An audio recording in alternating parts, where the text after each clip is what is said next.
पुंडलिक वरदारी विठ्ठल श्री ज्ञानदेव तुकाराम. नमस्कार मंडळी, अमृतबिंदू या आध्यात्मिक मराठी यूट्यूब चॅनलवर पुन्हा एकदा आपले स्वागत आहे. आजच्या चिंतनाचा श्लोक असा आहे: मनारे जनी मौन मुद्रा धरावी, कथा आदरे राघवाची करावी, नसे रामते धाम सोडून द्यावे, सुखालागी आरण्य सेवित जावे. श्रीराम.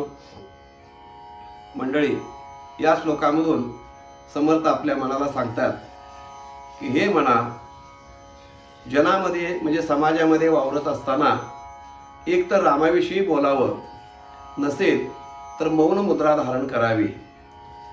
आणि ज्या ठिकाणी श्रीरामाचं अस्तित्व, ज्या ठिकाणी श्रीरामाचं म्हणजे भगवंताचं अधिष्ठान नाही, त्या ठिकाणी थांबू नये. त्यापेक्षा अरण्यामध्ये जाऊन सुखाने एकांतवास केलेला बरा, असा या श्लोकाचा भाव समर्थाने व्यक्त केलेला आहे. तात्पर्य मंडळी असं आहे की समर्थ सांगतात की मनारे जनी मौन मुद्रा धरावी. आपण समाजामध्ये वावरत असताना बोलावं हे आपल्याला लागतंच, पण बोलत असताना आपल्या बोलण्यामधून काय निर्माण होतं हे आपण पाहिलं पाहिजे. त्याच्याकडे आपलं लक्ष असलं पाहिजे. देवाने तोंड दिले, बोलायचं आपल्याला शक्य आहे म्हणून आपण बोलतच राहणं, बडबडतच राहणं हे योग्य नाही. ज्ञानेश्वर माऊलीने हरिपाठामध्ये असं सांगितलंय की अनंत वाचाळ बरळती बरळ.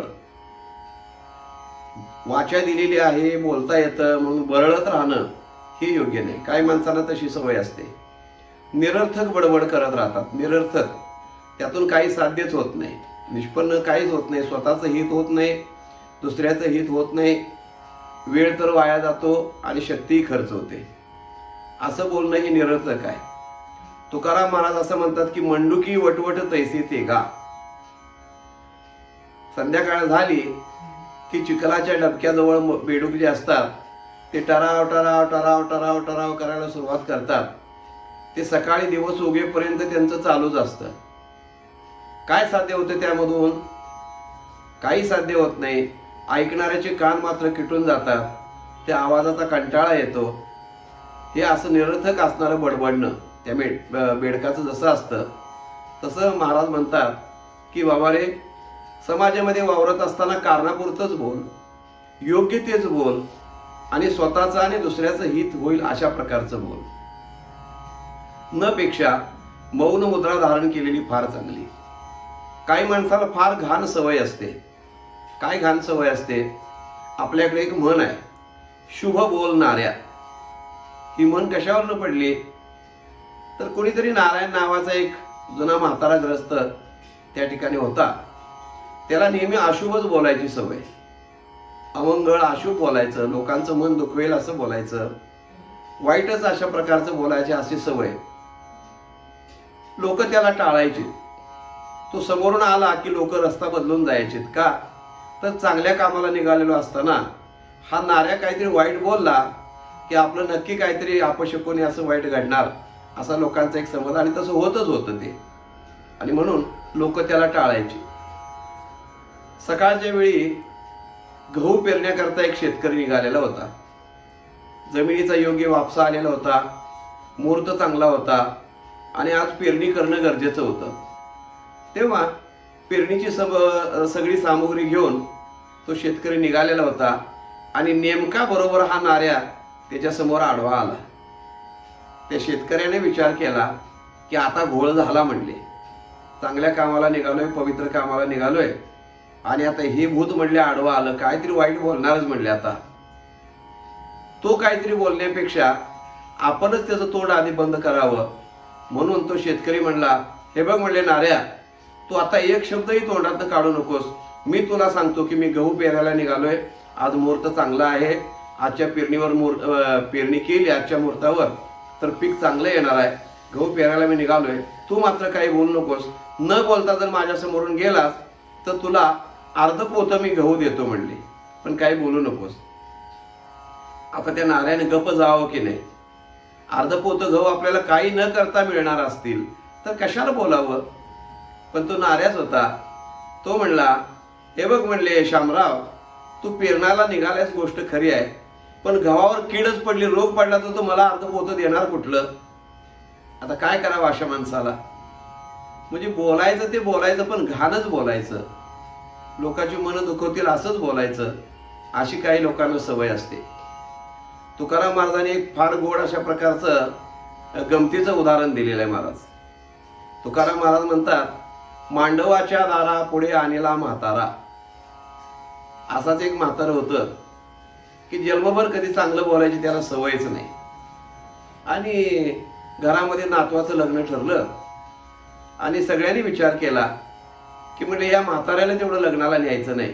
पण बोलतंय म्हणजे कायम घालच बोलतंय, अशुभच बोलतंय, त्याला घरात ठेवून जायचं, चुकवून जायचं. सगळ्यांनी मिळून ठरवलं की त्याला चुकवायचं. आणि या म्हाताऱ्याला ते कळलं की आपल्याला चुकवून जाणार आहे. हे कवा अंधारात उठून त्या गाडीत जाऊन बसलं, एका कोपऱ्यात जाऊन बसलं गाडीच्या, कोणालाच माहिती नाही. लोक सगळे गाडीत वराड घेतलं, गाडी निघाली लग्नाला. आणि बरं झालं म्हणजे त्याला घरात चुकवून आलो आपण असं सगळ्यांना वाटलं. पण वराड लग्नाच्या ठिकाणी जाईपर्यंत दिवस उगवला होता.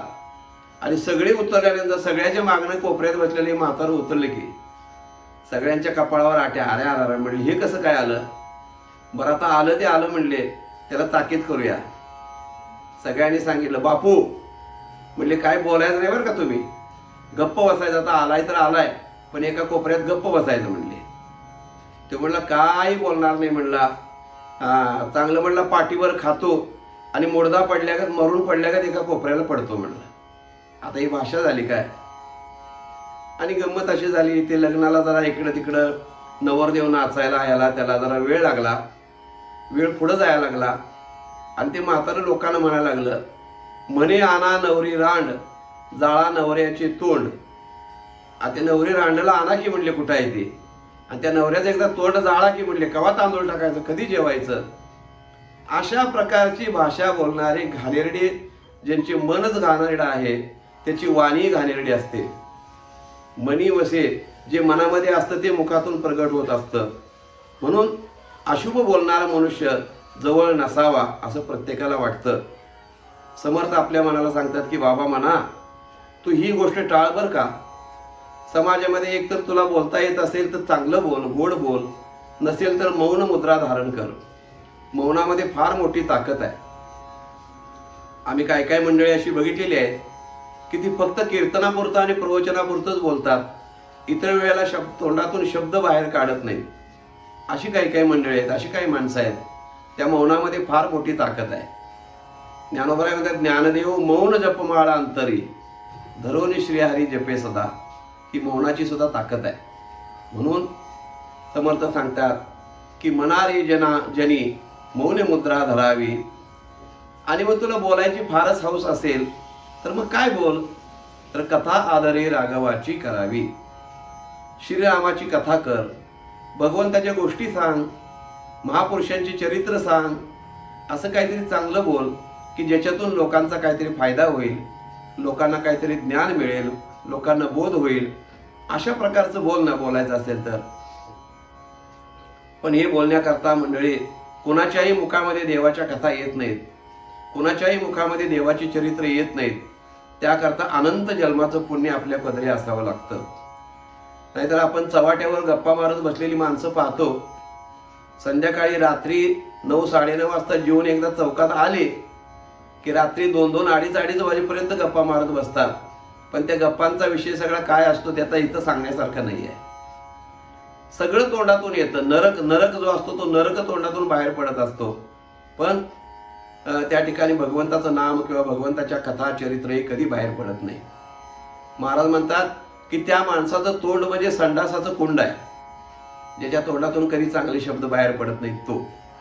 म्हणून असं हे सगळे इतकं तिरस्कार लाजिरवानं लोकांच्याकडून ऐकून घेण्यापेक्षा शहाण्या माणसानं गप्प बसलेलं बरं. आणि बोलायचंच असेल तर कथा आदरे राघवाची करावी, भगवंताची चरित्र वर्णन करावीत, गोड बोलावं, चांगलं बोलावं, हे समर्थ सांगतात. आणि मनुष्यानं ज्या ठिकाणी भगवंताचं अधिष्ठान आहे, जिथं भगवंताविषयी प्रेम आहे, अशाच ठिकाणी राहावं, अशाच ठिकाणी जावं. नसे राम ते धाम सोडून द्यावे. धाम म्हणजे घर, वस्तीचं ठिकाण. ज्या ठिकाणी आपण राहतो तिथे देवाचं अधिष्ठान पाहिजे. आपल्या धर्मामध्ये आपण घरामध्ये एखाद्या राहायला जायच्या अगोदर देवाला त्या ठिकाणी नेऊन स्थापित करावं अशी आपली संस्कृती आहे. आधी भगवंताला तिथं स्थापित करावं, मग आपण त्या घरामध्ये राहायला जावं. मग ते स्वतःचं घर असो किंवा भाड्याचं घर असो. ज्या घरामध्ये देव नाहीत ते घर एखाद्या असणाऱ्या गुहेप्रमाण आहे, जंगलातल्या अरण्यातल्या, की जिथं पशुपक्षी जनावरं साप विंचू राहतात, अशी गुहा. आणि त्या घरामध्ये काही फरक नाही. किंवा तुकाराम महाराज एका ठिकाणी फार असं सुंदर सांगतात की विठ्ठल नाही जे देशी ते स्मशानभूमी पर्यायसी. ज्या देशामध्ये म्हणजे ज्या भागामध्ये, देश हा शब्द पूर्वीच्या अर्थानं वेगळ्या अर्थानं शब्द वापरत होते, की जो परिसर, जो भाग जिथं भगवंत नाही आहे त्या ठिकाणी ते स्मशान समजावं म्हणतात. सगळं तिथं दुःखाने आक्रोशच भरलेला असतो. विठ्ठल नाही जे देशी ते स्मशानभूमी पर्यायशी. किंवा विठ्ठल नाही जे गावी ते अरण्य जाणावे, असं महाराज म्हणतात की भगवंत जिथं नसेल त्या गावाला अरण्य समजावं. अरण्य तिथं माणसं राहत नसून श्वापद जनावरं, पशु, हिंस्र जनावरं अशी त्या गावामध्ये राहतात माणसाच्या ऐवजी, भगवंताचं अधिष्ठान नसेल तर. म्हणून नसे राम ते धाम सोडून द्यावे. बाबा रे, तुला जर त्या ठिकाणी आनंदी व्हायचं असेल, सुखी व्हायचं असेल, तर त्या ठिकाणी सुखालागी अरण्य सेवित जावे. अशा लोकांच्या मध्ये राहण्यापेक्षा, जिथं भगवत भक्ती नाही, जिथं त्या ठिकाणी सात्विक आचरण नाही, जिथं चांगलं वातावरण नाही, अशा ठिकाणी मनुष्याला राहण्यापेक्षा एकांतवासामध्ये जाऊन राहिलेलं फार चांगलं. तुकाराम महाराजांनी फार सुंदर सांगितलं, याजसाठी वनांतरा जातो सोडून या घरा. जातो सोडून या घरा, जातो सोडून या घरा. महाराज म्हणतात, याजसाठी वनांतरा जातो सोडून या घरा. कशासाठी? तर माझे दिठावेल प्रेम. महाराज म्हणतात की आपल्या मनामध्ये जे भगवतविषयी प्रेम आहे, भगवंताच्या नामाविषयी प्रेम आहे, त्या प्रेमाला दृष्ट लागू शकते. म्हणजे अभक्त लोकांच्या संगतीमध्ये, अश्रद्ध लोकांच्या संगतीमध्ये जर आपण राहिलो तर आपल्या मनातलाही भक्तिभाव त्यांच्या संगतीमध्ये जळून जातो. म्हणून अशा लोकांच्या संगतीमध्ये न राहता मनुष्यानं आपला परमार्थ साध्य करायचा असेल तर वेळ प्रसंगी एकांतामध्ये जाऊन राहावं, असं समर्थ या ठिकाणी सांगतात. म्हणून नसे राम ते धाम सोडून द्यावे, सुखा लागे अरण्य सेवित जावे. अशा प्रकारचा बोध समर्थानी मंडळी या श्लोकांच्या माध्यमातून आपल्याला केलेला आहे. त्या बोधाचा आपण विचार करून काही त्यातला अंश आपल्या जीवनामध्ये आचरता आला तर तो आचरण करण्याचा प्रयत्न करून आपलं जीवन सुखी आनंदी करावं, हा संतांचा उद्देश आहे. मंडळी, चिंतन आपल्याला आवडलं का ते जरूर कळवा. आपण चॅनलवरती नवीन आले असाल, पहिल्यांदा ऐकत असाल तर चॅनल सबस्क्राईब करा. चॅनलवरती याच्या अगोदर अपलोड केलेले सर्व भाग आपल्या सवडीनुसार ऐका. आणि याही पुढे रोज एक भाग आम्ही या ठिकाणी अपलोड करत जाणार आहोत, तेव्हा आपण जरूर ऐका. आपल्याला नक्की त्याचा उपयोग होईल. भेटूया मंडळी पुढच्या भागामध्ये. तोपर्यंत नमस्कार. रामकृष्ण हरी.